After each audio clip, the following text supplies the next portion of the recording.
We are live today with Philippe Blanc, who is the Managing Director of Chateau Beychevelle, classified growth in the Saint-Julien appellation of Bordeaux, of course.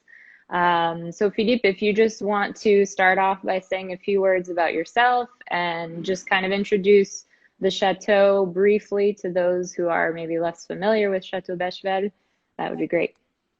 Right. Thank you, Celine. It's wonderful to be with you. Just starting with a few thanks to the viewers first, and of course to you for your work setting this tasting, and to Mr. Touton as well for the support for Bordeaux.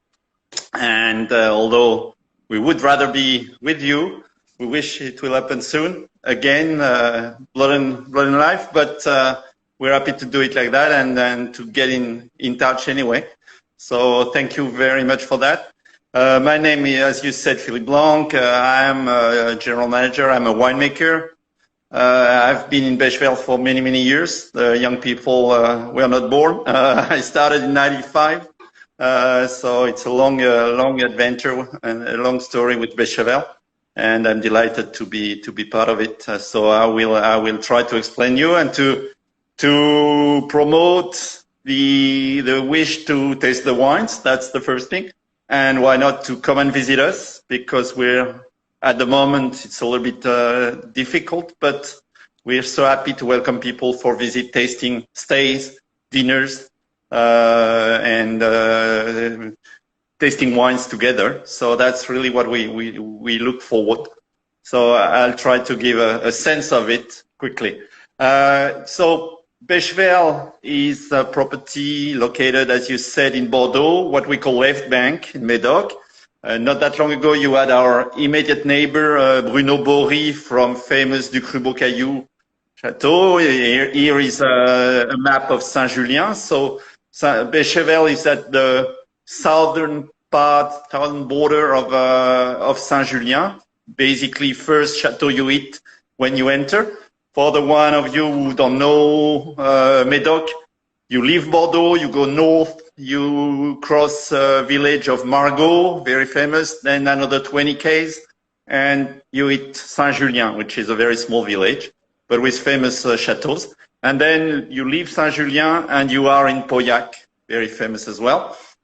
So we are immediate neighbors by the south of Pauillac. This chateau, of course, like all the chateaux in Bordeaux, is very old, centuries old. We started making wine in the 17th century, something like that. So in 1855, that all know about classified growth classification. 1855, Beychevelle was granted 4th classified growth. In Saint-Julien, it ranks from 2nd, with, as I said, Du Cru Beaucaillou, for example, to 4th. So no first growth in Saint-Julien. Some of our famous neighbors are, very close to the level of first growth, but 2nd. And no 5th growth. Again, in 1855, it was another story. It's a kind of a monument. It's a kind of you have to take that into account, but what we're making today is different from what we used to make that long ago. As far as the vineyard is concerned, we've got for people who took hectares, around 80 hectares on the vines Saint-Julien. For the one who took acres in the States, we're close to 200 acres. And then we've got another plot of vine in the next appellation at the south, which is called Haut Medoc. And we've got 14 hectares of Haut Medoc. So in all, the vineyard is about 90 hectares, 220, 230 acres. And we work with that with a team of 50, 55 people permanent. Okay. And you said the vineyards, are they spread out a little bit throughout Saint-Julien, or are they mostly in one block? Where are they specifically in Saint-Julien?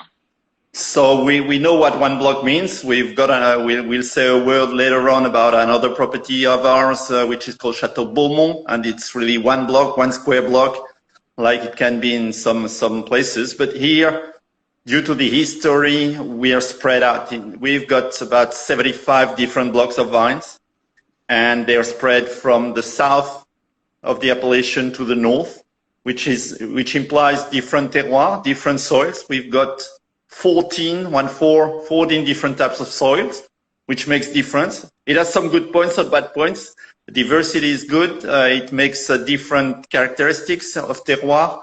In case of, let's say, hail, as it happens sometimes, we're protected because it's not one spot, so it will never hit everywhere at a time.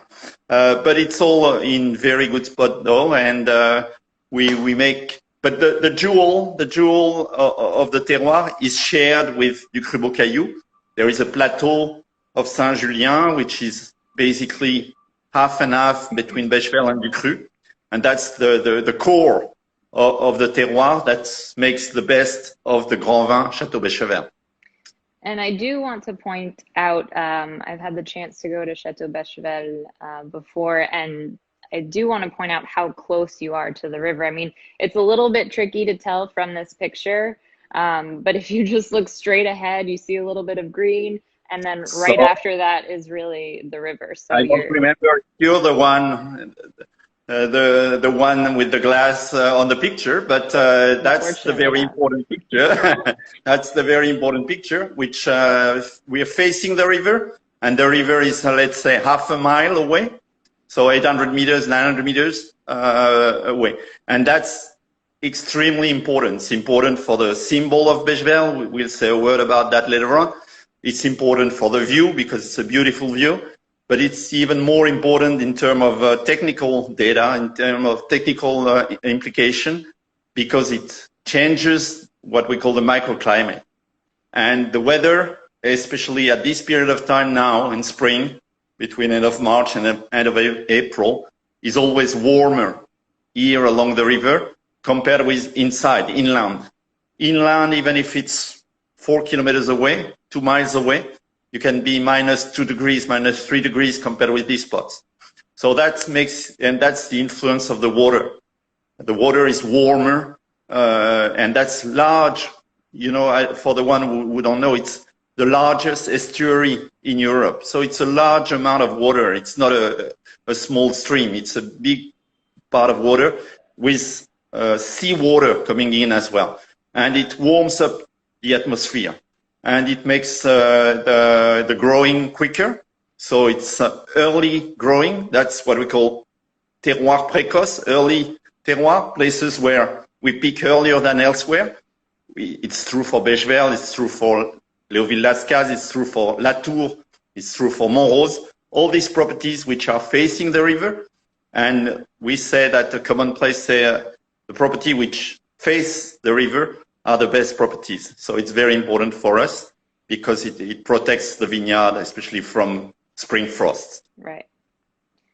So you mentioned about the label, which carries a pretty big significance at Chateau Beychevelle with the name and the label. So can you touch on that a little bit?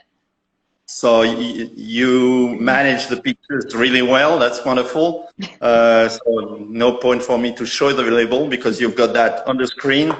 But that's quite a unique label, or it's quite rare to have labels with a boat and not a chateau, not a building.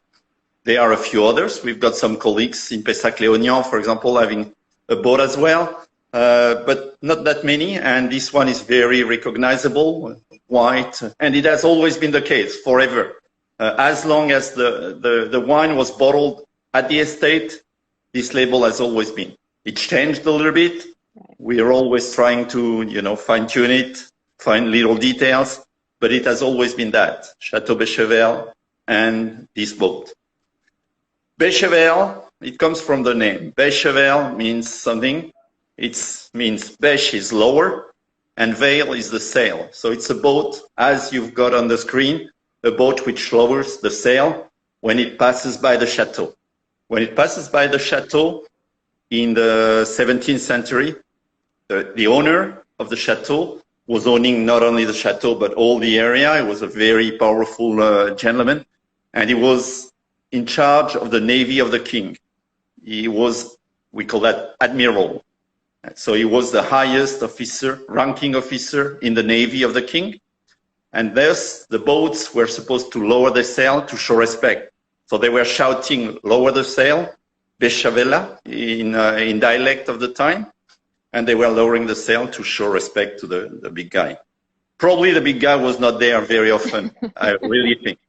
On the other hand, they had to lower their sail because more, maybe less fancy, but maybe truer.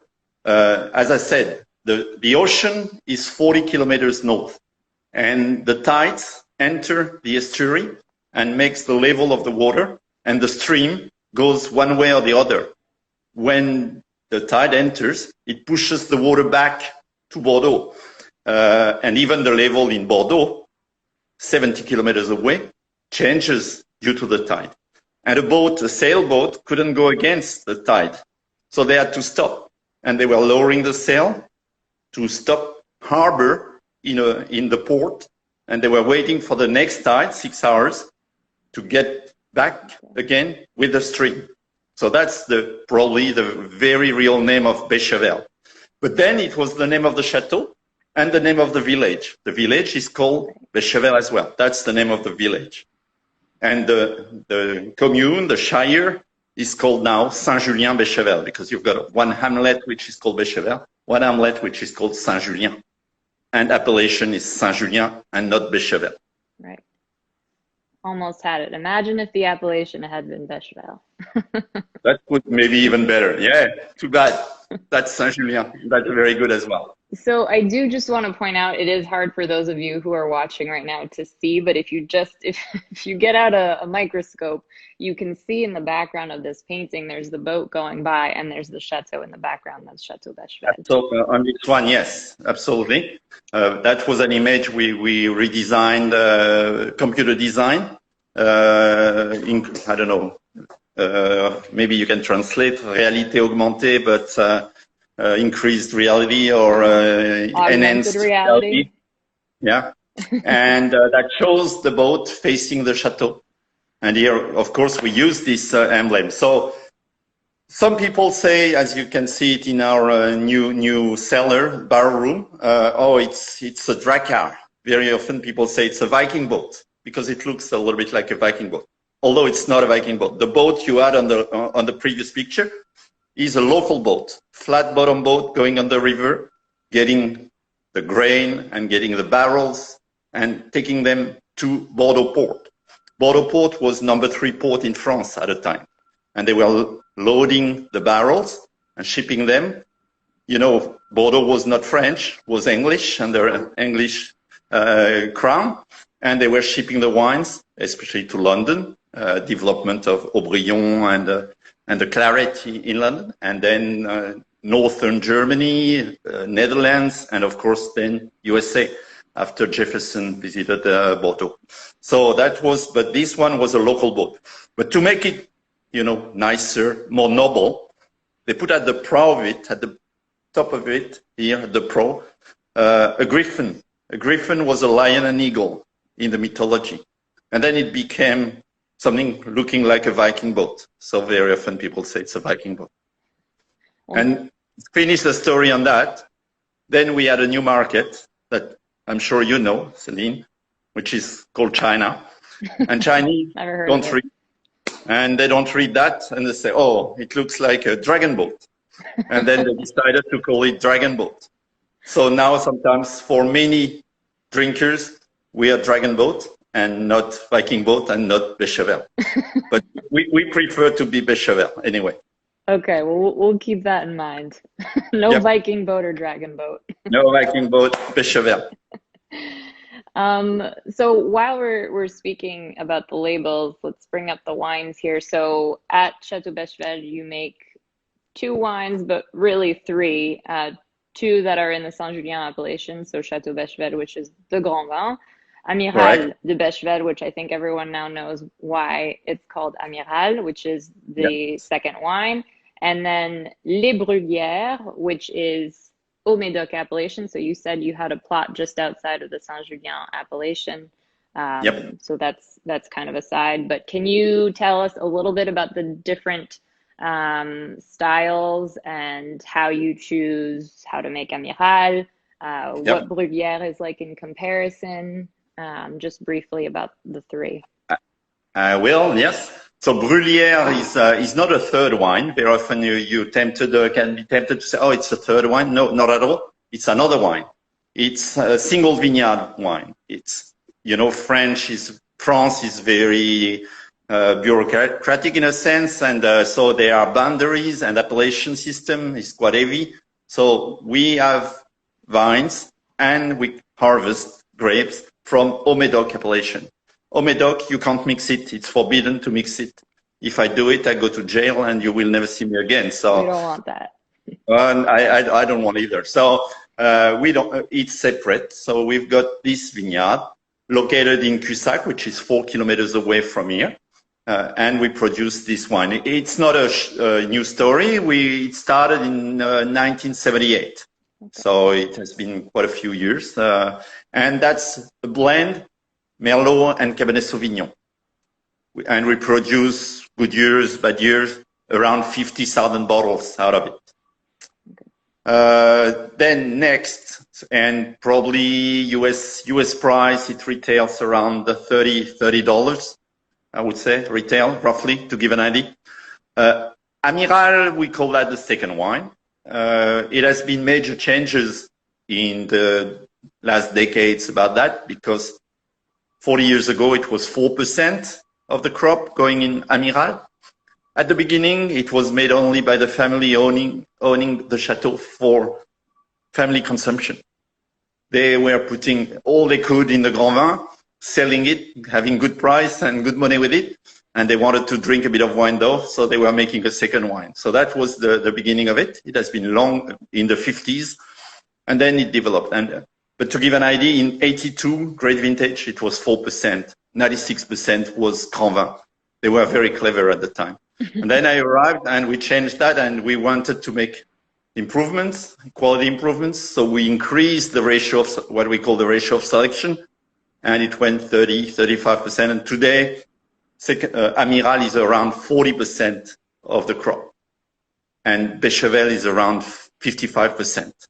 So it's a second wine, and very often, you know, Céline, that we say second wine is made with young vines. But basically, at the moment, we have no real second young vines, because we don't dig out much the vineyard at the moment. We try to let it age. And so it's more a specific vineyard located in Cussac, and 90% of it comes from this very specific block. And it's a blend very different from Beychevelle, with a high share of Cabernet Sauvignon, 65%, and 35% Merlot. So it's very Medoc style, with a nice tannins, nice elegance, powerful, but a lot of fruit and elegance. And then Grand Vin, Beychevelle in the middle on the picture. Today around 55%, something special. As I said, it comes mainly from the top core of the vineyard, and it implies there is quite a high share of Merlot. So I give a rough idea of the blend in Beychevelle, which is very different from some very famous neighbors next door. We've got more Merlot than many others. Put it easy to remember, 45 Cab, 45 Merlot, and the rest is shared between Cabernet Franc and Petit Verdot. So 4 varietals, but high share of Merlot. And we want to make something elegant and fine and balanced, and that's what we try to get. Okay, yeah, I mean, that makes sense if you're saying that, you know, the properties that are closest to the river Merlot tends to ripen first, so it would make sense that, you know, the heavier Merlot percentages that are coming from the plots near the river go into the Grand Vin. That's, if I dare, Céline, I would say it's more historical reason. In the past, in the 80s, it was easier to get ripe Merlot than ripe Cabernet. So it was less risky. So they decided at that time to increase the planting of Merlot. It was giving good crop, good maturity, good fruit. And in the good spots, they planted Merlot. What we've done since, when you had the map on another view, we mapped the terroir. And we decided that, okay, here and here and here, that's exactly prone to make Cabernet Sauvignon because it's gravelly soils, it's warm soils, and one day it will become Cabernet Sauvignon again. As soon as we'll get rid of them, these Merlots, it will be Cabernet Sauvignon. But I don't want to do it just for the sake of doing it. It makes beautiful wines and they're Merlot, and I don't want to dig them out just for the sake of deciding it has to be Cabernet. So what is the issue with Merlot, as you know, and you heard of that? It's the question of global warming. And global warming is something some people sometimes don't believe in, but we do believe in it. And we observe it because alcohol content is always getting higher, and every year is warmer than the previous one. And for the Merlot, you reach a very high level of sugar and then a very high level of alcohol. So it's now very common to have Merlot at, let's say, 14 degrees.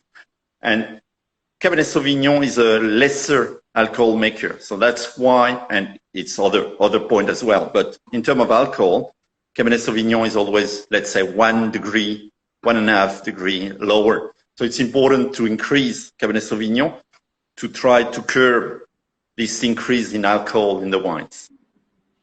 So you think you'll increase Cabernet Sauvignon? What about Cabernet Franc?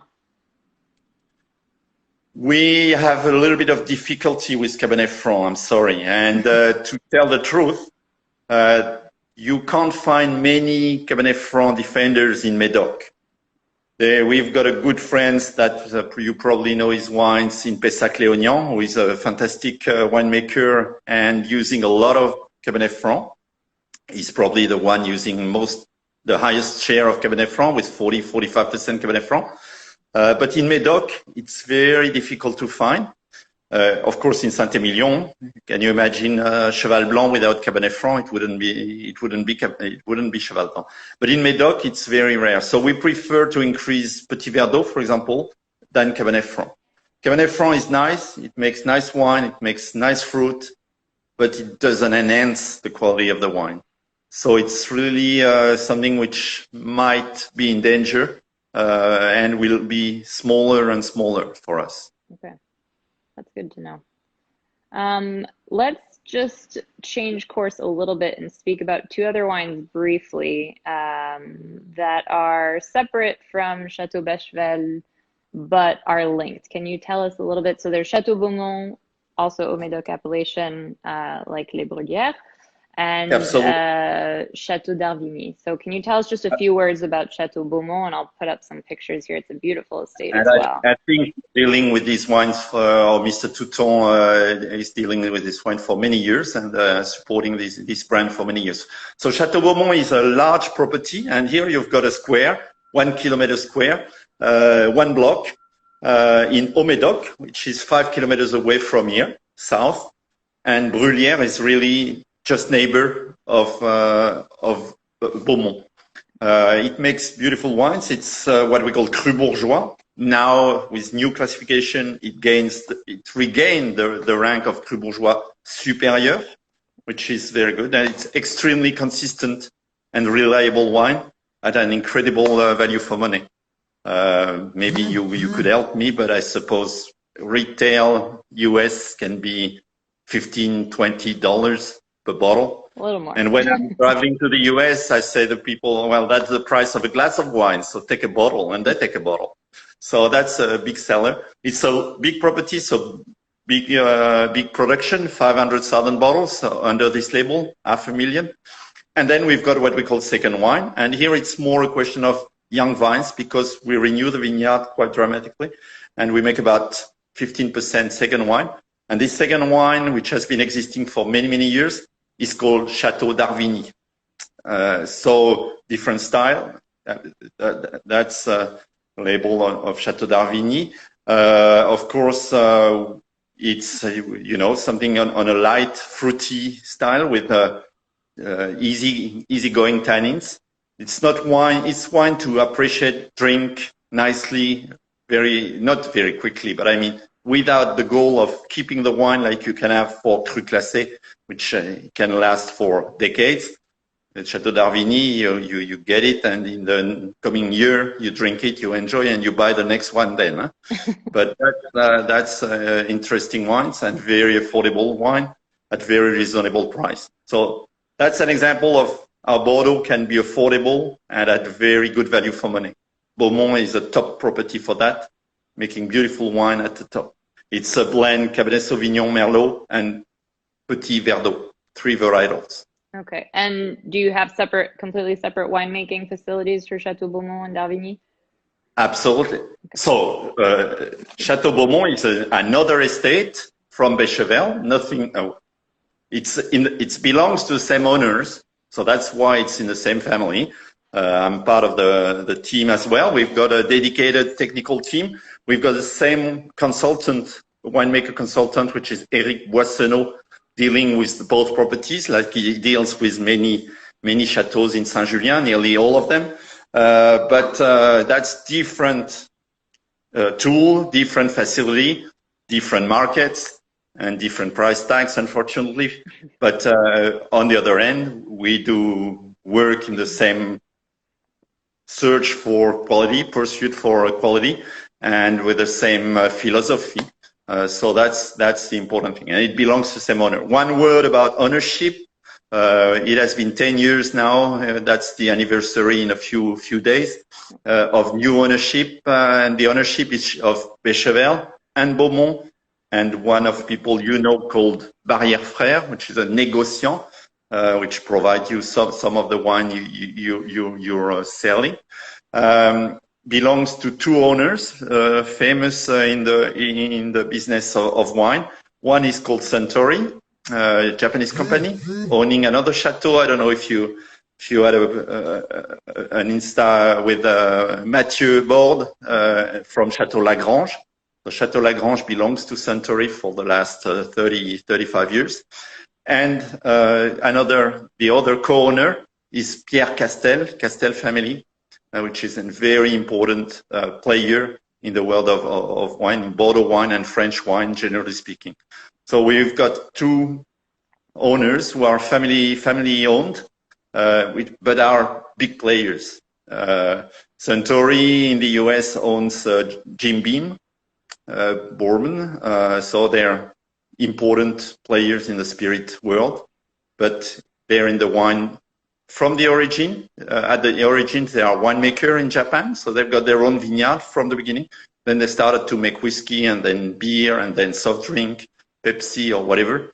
But that don't interfere. We don't drink Pepsi here.